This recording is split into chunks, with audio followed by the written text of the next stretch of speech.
Good morning. Welcome to Sunday worship live for the Diocese of Hereford. This week it's from St Mary's Alveley and St Andrew's Quat on the Shropshire-Worcestershire border. My name's Vicky and I'm a member of these parishes. Coming up, we have contributions from Kirsty and Benoit, who also belong to the parishes, and the reading from my son Joseph, and our Vicar Neil will be bringing us the sermon based on the reading. I hope you enjoy it. Good morning. I think for all of us, lockdown has brought many difficulties and challenges and has perhaps strained relationships and shown up fault lines in relationships, both inside and outside our households. Or perhaps the greater time for reflection has made us more aware of pre-existing problems and fractured relationships. There is everywhere a great need for forgiveness, and that's a subject I wanted to say a little bit about, but not in a glib way, but acknowledging how difficult this can be. We all strive and perhaps often succeed to forgive the lesser hurts, but struggle massively where we've suffered great pain, hurt, injustice, or even betrayal. We know perhaps from our own experience situations where the issue involved is so painful that we can't forget, can't forgive, and can't get over it. It becomes a deep wound, an obsession. Even if we've buried the hurt, it can resurface from nowhere. We can't forgive until the other person has recognised our pain, the wrong they've done us, or until we can get some form of justice, perhaps even some form of punishment for the other person. Sometimes this is impossible. They won't apologise or recognise what they've done. Maybe we don't see them anymore, or perhaps they're no longer alive. At this point, I believe the only possible way to resolution for us is forgiveness. The only way we can be delivered from our own pain and set free from a need for retribution, justice, or punishment, so that that need doesn't overshadow our lives and obsess us, so that we don't get a knee-jerk reaction of pain, anger, or suffering every time we're reminded of that person or that incident.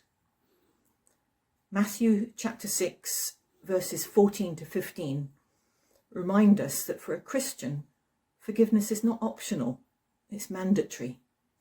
We are called to forgive as we have been and are forgiven. If you forgive those who sin against you, your heavenly Father will forgive you. But if you refuse to forgive others, your Father will not forgive your sins. But it's just those things which are most painful to us, where we most need to be set free from our suffering, which we're often incapable of forgiving by ourselves.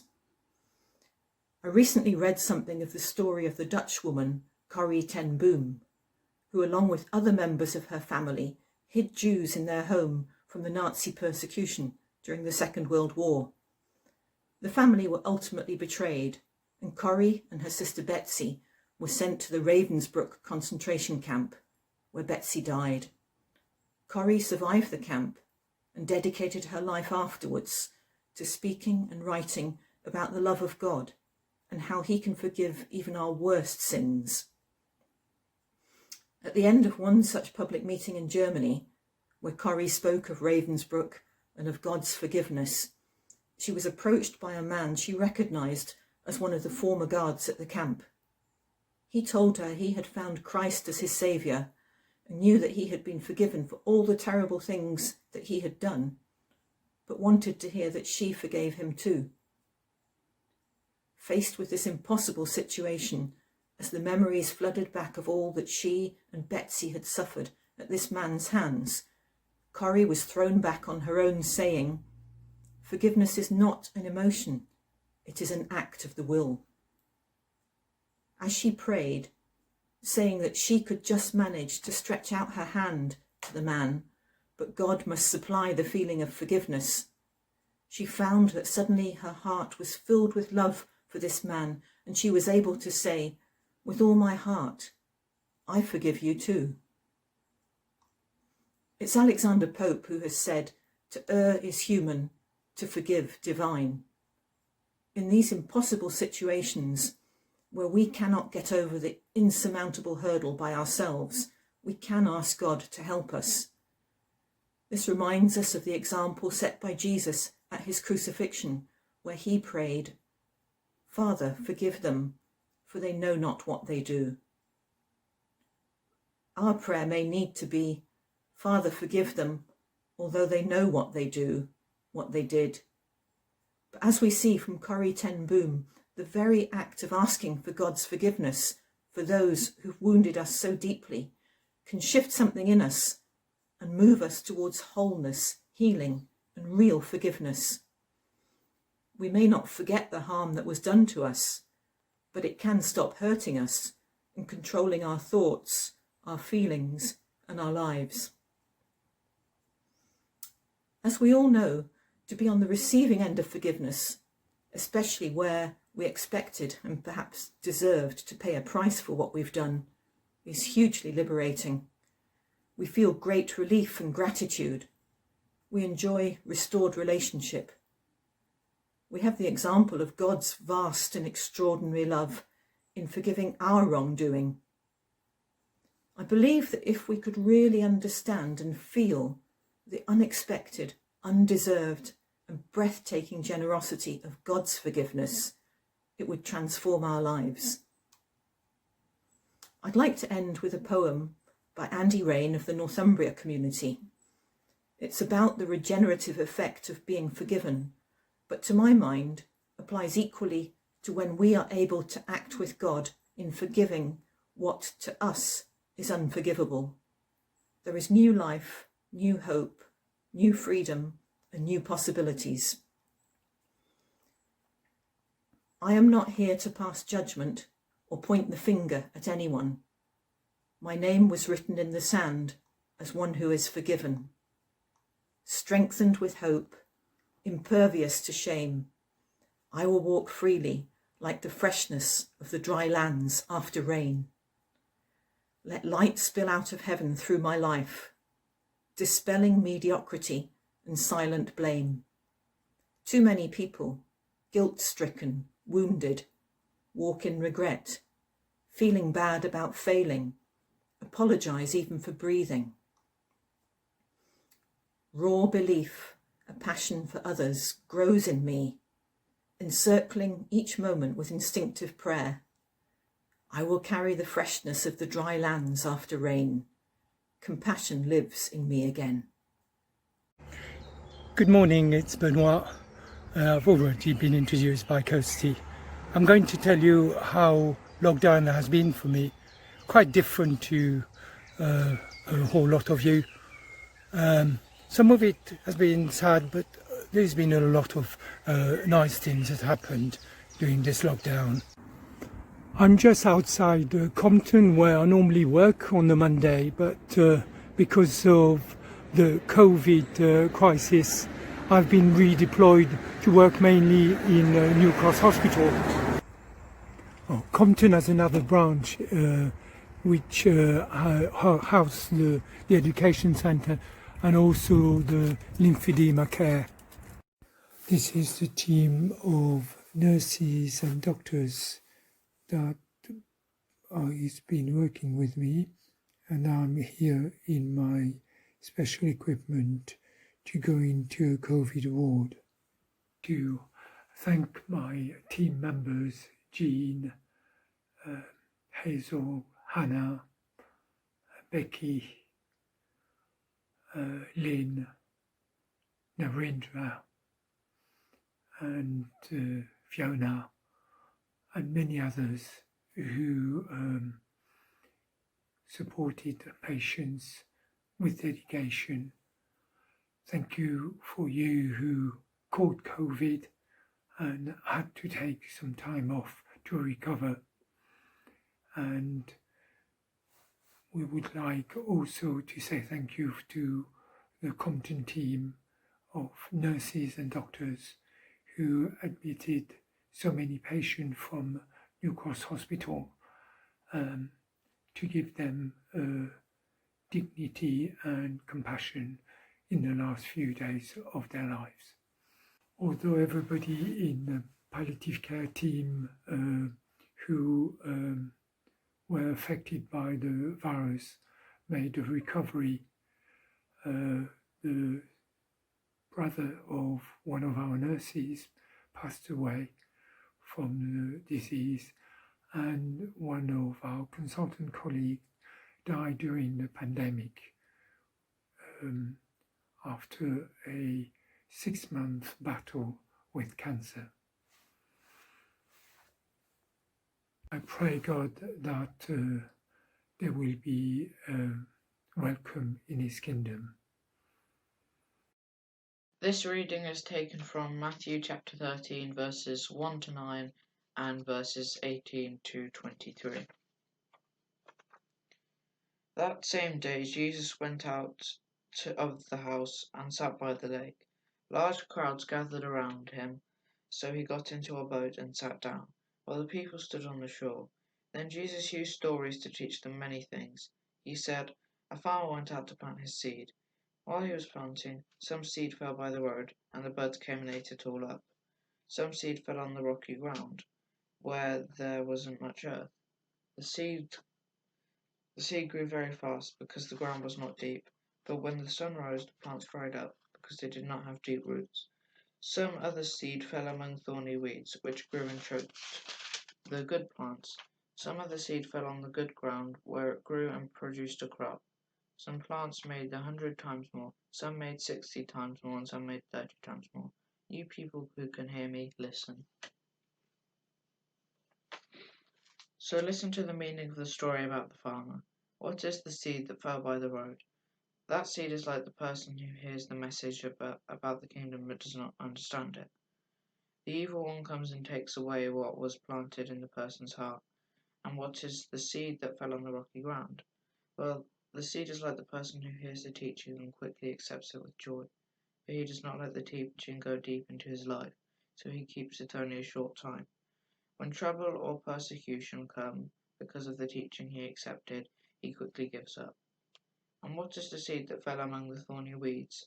That seed is like the person who hears the teaching but lets worries about this life and the temptation of wealth stop that teaching from growing.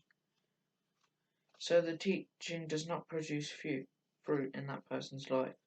But what is the seed that fell on the good ground? That seed is like the person who hears the teaching and understands it.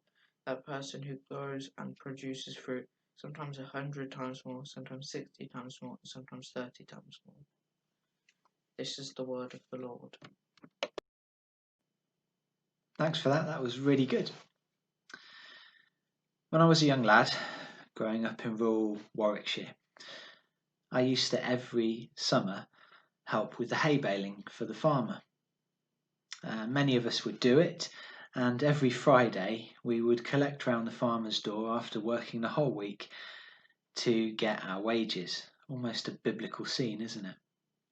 One of the characters that would help every year was a man in his mid-70s who'd worked on the land all of his life since he was a young boy.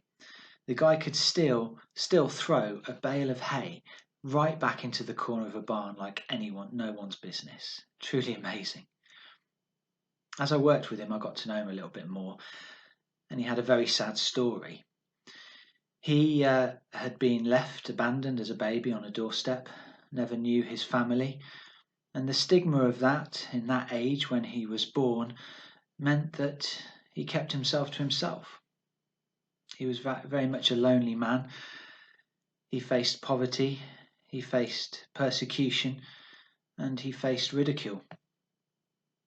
Every Friday, as we were around the farmer's door waiting for our wages, this gentleman would put his hand in his pocket and take out just a handful of small, very old coins. And he would tell us the same thing every week, that when he first started as a lad, that is how much he earned for the week's work. Not much at all. When I thought and read this parable today, I thought of him. I thought of the land that we worked together, and I suspect he often walked the hard-packed path of prejudice, a path where not much grows, where life and opportunities are too quickly snatched away. I bet he knew what it was to live a life between a rock and a hard place. On the rocky ground, life withers because you can't put down roots. There's no security or stability, and the sun burns. He surely walked amongst the thorns of violence, fear, anger, and poverty. I've no doubt that those thorns wrapped themselves around him, choking away dignity, security, and trust. I hope the best soil he walked through was not the few pennies a day soil that he was working on all the time. I hope at times he stood in the rich soil that nourished life, love, and hope. We may not have ploughed fields or worked on the land for a few pennies a day, but we all know the different landscapes of which Jesus speaks in this parable. We know the beaten path of life. We've stumbled through the rocky patches of life. We have been scratched and cut by the thorns of life, and we've planted our roots deep in the sacred soil of life that feeds and grows for us to become a harvest. In one case 100-fold, another 60, and another 30. Jesus is not just describing different types of soil or circumstances of life. He is describing our inner geography. These are the various landscapes of the human heart. We have met these in others and discovered them in ourselves. We are rarely just one type of soil. Sometimes we could be all four. The four soils are descriptive of how we live and relate to others and to God. Jesus' interpretation of the parable, when he tells what happens to the seeds, describes the consequences of each kind of life. At one level, the parable invites us to be self-reflective and examine the kind of life we're living, and that's really good and important. That is important work, and there is nothing wrong with doing that. I think that's how we most often use, and unfortunately though, abuse this parable. We seem to stop it there. We live in a world that thrives on competition, comparison, and judgment. And so we reduce the parable to one obvious question: what kind of dirt are you? In doing so, we put ourselves at the centre of the parable and push the character of the sower to the background. The what kind of dirt are you question is not, however, the only way to read this parable. The question may be just a decoy that distracts us from the other ways of reading this parable. And that's the difficulty of parables. We tend to try and read and understand parables through the lens of our world and our world experience and worldview. The result is that we hear but do not understand, we see but do not perceive. The parable does not make sense. A farmer goes out and sows seed on public pathways, on rocky ground, and amongst the thorns. This is simply wasteful, inefficient, and ineffective. It's actually bad farming. If I spoke to any of the farmers in my parishes and said this is what I intended to do, they would tell me to continue trying to be a vicar and leave farming to them. The sower, it has to be said, is not much of a farmer. You can't plant seeds among the rocks and thorns or on a path and then act surprised or complain that nothing grew. The story Jesus tells simply does not fit in our world.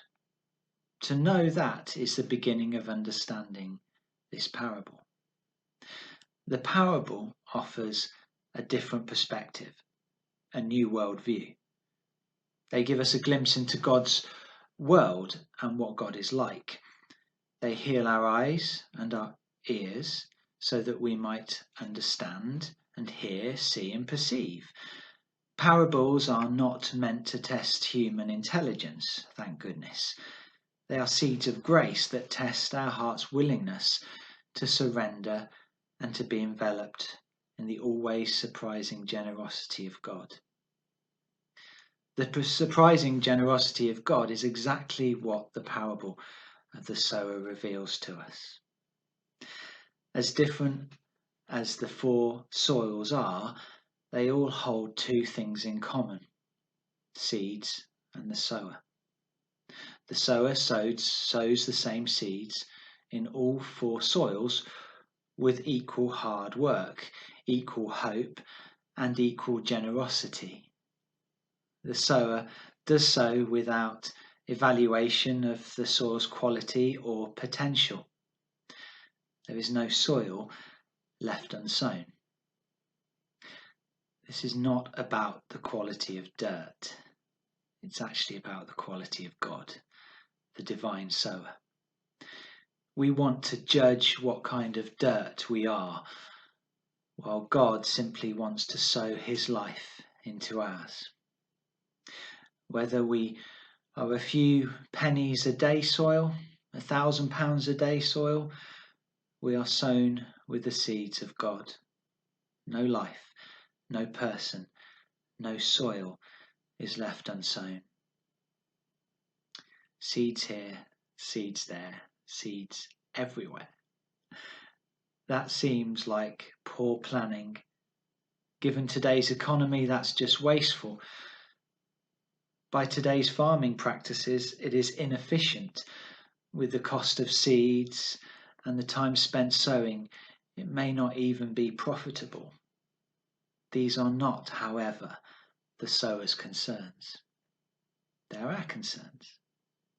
Thankfully, this parable is about God's faithfulness and not actually about farming, soil quality, or how things work in this world. In the sower's world, wastefulness gives way to hope, inefficiency to love, and profitability to generosity. Do you know what? Every part of your life has been sown with the seeds of God. And do you know what happens to seeds? Given the right conditions, apple seeds become apples, peach seeds become peaches, and God's seeds become more than we could ever possibly imagine. God has invested his love into you, no matter who you are, where you are, what you feel about yourself. Everyone can thrive. Everyone can feel that love. I hope this message has blessed you today. Keep going. There will be better days. God bless.